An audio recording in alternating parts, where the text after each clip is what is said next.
Big boss season 4 ಖ್ಯಾತಿಯ ಕಿರಿಕೀರ್ತಿಗೆ ಸಂಬಂಧಿಸಿದ ಹಲವಾರು ವಿಚಾರಗಳು ಸಾಮಾಜಿಕ ಜಾಲತಾಣದಲ್ಲಿ ವೈರಲ್ ಆಗ್ತಾ ಇವೆ. ಅವರ ವೈಯಕ್ತಿಕ ವಿಚಾರಗಳ ಕುರಿತು ಸಾಕಷ್ಟು ಟ್ರೋಲ್ ಮಾಡಲಾಗಿತ್ತು. ಈ ಮಧ್ಯೆ ಖ್ಯಾತ ನಿರ್ದೇಶಕ ಓಂ ಪ್ರಕಾಶ್ ಕುರಿತು ಕೀರ್ತಿ ಹೇಳಿರುವ ಮಾತುಗಳು ಚರ್ಚೆಗೆ ಕಾರಣವಾಗಿವೆ.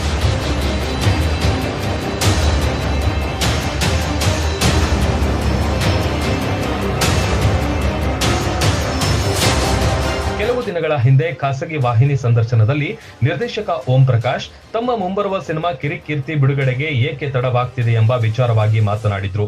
ಈ ವೇಳೆ ಅವರು ಕೀರ್ತಿ ವಿರುದ್ಧ ಆರೋಪ ಮಾಡಿದ್ರು. ಸದ್ಯ ಓಂ ಆರೋಪಕ್ಕೆ ಕೀರ್ತಿ ವಿಡಿಯೋ ಮೂಲಕ ಸ್ಪಷ್ಟನೆ ನೀಡಿದ್ದಾರೆ. ಕರ್ನಾಟಕ ಕಂಡ ಖ್ಯಾತ ಸಿನಿಮಾ ನಿರ್ದೇಶಕ ಓಂ ಪ್ರಕಾಶ್ ರಾವ್ ರವರು ಇವತ್ತು ಯಾವುದೋ ಒಂದು ಯೂಟ್ಯೂಬ್ ಇಂಟರ್ವ್ಯೂನಲ್ಲಿ ನನ್ನ ಬಗ್ಗೆ ಮಾತಾಡಿದ್ದಾರೆ. ಕೀರ್ತಿ ಕ್ಯಾರೆಕ್ಟರ್ ನನಗೆ ಇಷ್ಟ ಆಗಲಿಲ್ಲ, ಅವನ ಆಟಿಟ್ಯೂಡ್ ನನಗೆ ಇಷ್ಟ ಆಗಲಿಲ್ಲ, ಅದಕ್ಕೆ ನಾನು ಅವನ ಕಿರಿಕೀರ್ತಿ ಸಿನಿಮಾದಿಂದ ಹೊರಗಡೆ ಇಟ್ಟೆ ಅಂತೆಲ್ಲ ಒಂದು ಸ್ಟೇಟ್ಮೆಂಟ್ ಕೊಟ್ಟಿದ್ದಾರೆ. ಆ ವಿಡಿಯೋನ ಕೆಲವರಿಗೆ ಶೇರ್ ಮಾಡಿಕೊಂಡು ಏನ್ ಕೀರ್ತಿ ನಿನ್ನ ಬಾಳು ಬದುಕು ಅಂತೆಲ್ಲ ಅವ್ರವ್ರ ಹೊಟ್ಟೆ ತುಂಬಿಸ್ಕೊತಾವ್ರೆ. ರೆಸ್ಪೆಕ್ಟೆಡ್ ಓಂ ಪ್ರಕಾಶ್ ರಾವ್ ಸರ್ ಅವರೇ, ಸಿನಿಮಾ ಯಾಕೆ ನಿಂತು ಹೋಯ್ತು? ನಾನು ಯಾಕೆ ಸಿನಿಮಾದಿಂದ ಹೊರಗಡೆ ಬಂದೆ? ಮೊದಲ ಹೀರೋಯಿನ್ ಸಿನಿಮಾದಿಂದ ಯಾಕೆ ಹೊರಗಡೆ ಹೋದ್ಲು? ಫೋಟೋ ಶೂಟ್ ದಿನ ಏನಾಯ್ತು? ಬಿಗ್ ಬಾಸ್ ಮೈಸೂರು ಇವೆಂಟ್ ದಿನ ಏನ್ ಗಲಾಟೆ ಆಯ್ತು? ಅಲ್ಲಿಂದ ಫಸ್ಟ್ ಹೀರೋಯಿನ್ ಯಾಕೆ ಬಿಟ್ಟು ಹೋದ್ಲು? ಆಮೇಲೆ ಸೆಕೆಂಡ್ ಹೀರೋಯಿನ್ ಹೆಂಗ್ ಸೆಲೆಕ್ಟ್ ಆದ್ಲು? ಮೈಸೂರಲ್ಲಿ ಸ್ಕ್ರಿಪ್ಟಿಗೆ ಅಂತ ರೂಮ್ ಹಾಕಿದ್ರಲ್ಲ, ಅದಾದ್ಮೇಲೆ ಸೆಕೆಂಡ್ ಹೀರೋಯಿನ್ ಯಾಕೆ ಸಿನಿಮಾದಿಂದ ಬಿಟ್ಟು ಹೋದ್ಲು? ಆಮೇಲೆ ನಾನ್ ನಿಮಗೆ ಏನ್ ಹೇಳ್ಬಿಟ್ಟು ಬಂದೆ? ಸಿನಿಮಾದಿಂದ ಕಿರಿಕೀರ್ತಿ ಯಾಕೆ ಹೊರಗೆ ಬಂದ? ಇದನ್ನೆಲ್ಲ ಡಿಸ್ಕಸ್ ಮಾಡಕ್ ಬೇಕಾದ್ರೆ ಒಂದ್ಸಲಿ ಕೂತ್ಕೊಳ್ಳೋಣ ನೇರ ಲೈವ್ ಅಲ್ಲೇ. ಅವಾಗ ಡಿಸ್ಕಸ್ ಮಾಡೋಣ. ಸಿನಿಮಾದಲ್ಲಿ ಯಾರು ಸಿನಿಮಾ ಬಿಟ್ಟು ಹೊರಗಡೆ ಬಂದ್ರು, ಯಾರು ಸಿನಿಮಾದಿಂದ ಯಾರನ್ನ ಹೊರಗಡೆ ಹಾಕಿದ್ರು, ಸಿನಿಮಾ ಯಾಕೆ ನಿಂತು ಹೋಯ್ತು, ಸಿನಿಮಾದಲ್ಲಿ ಯಾಕೆ ಹೀರೋಯಿನ್ಗಳು ಪದೇ ಪದೇ ಚೇಂಜ್ ಆದ್ರು, ಇವೆಲ್ಲ ಡಿಸ್ಕಸ್ ಮಾಡೋಣ. I am open. ಅಂತಂದ್ರೆ ಮುಂಚೆ ಯಾರು ಏನ್ ಮಾತಾಡಿದ್ರು ನಾನು ರಿಪ್ಲೈ ಕೊಡ್ತಾ ಇರ್ಲಿಲ್ಲ. ಬಟ್ ಇವಾಗ ರಿಪ್ಲೈ ಕೊಟ್ಟಿಲ್ಲ ಅಂತಂದ್ರೆ ಕೀರ್ತಿ ಇನ್ನೂ ಕುಗ್ಗೋಗ್ಬಿಟ್ಟಿದ್ದಾನೆ ಅಂತ ಅನ್ಸುತ್ತೆ. ಸೊ ಹಾಗಾಗಿ ಕೆಲವು ಸಲ ಸತ್ಯ ಹೇಳ್ಬೇಕಲ್ವಾ? ಸೊ ಸತ್ಯ ಹೇಳಕ್ ನಾನು ರೆಡಿ ಇದ್ದೀನಿ. ಇಲ್ಲಿ ತನಕ ಓಂ ಪ್ರಕಾಶ್ ರಾವ್ ಸರ್, ನಾನು ಇದ್ರ ಬಗ್ಗೆ ಎಲ್ಲೂ ಡಿಸ್ಕಸ್ ಮಾಡಿಲ್ಲ, ಎಲ್ಲೂ ಮಾತಾಡಿಲ್ಲ.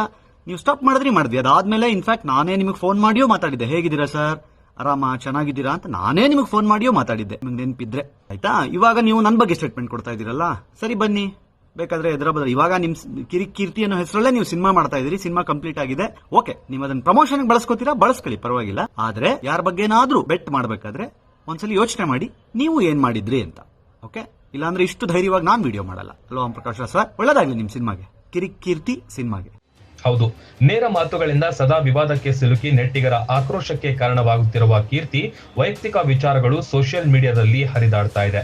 ಅಲ್ಲದೆ ಅವರು ತಮ್ಮ ಪತ್ನಿಗೆ ಡಿವೋರ್ಸ್ ನೀಡಿದ್ದಾರೆ ಎಂಬ ಸುದ್ದಿ ಕೂಡ ಸದ್ದು ಮಾಡಿತ್ತು.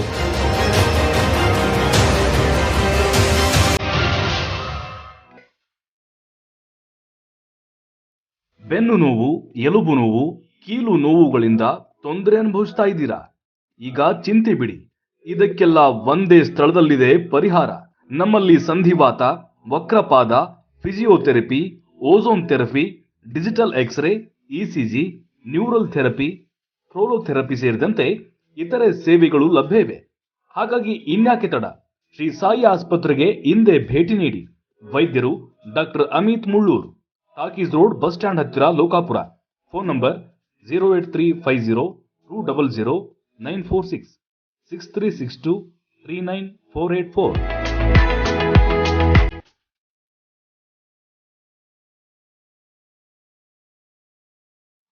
ರನ್ ಟಿವಿ ನ್ಯೂಸ್ ವಿಡಿಯೋಸ್ ನೋಡಲು ಸಬ್ಸ್ಕ್ರೈಬ್ ಮಾಡಿ, ಬೆಲ್ ಐಕಾನ್ ಪ್ರೆಸ್ ಮಾಡಿ.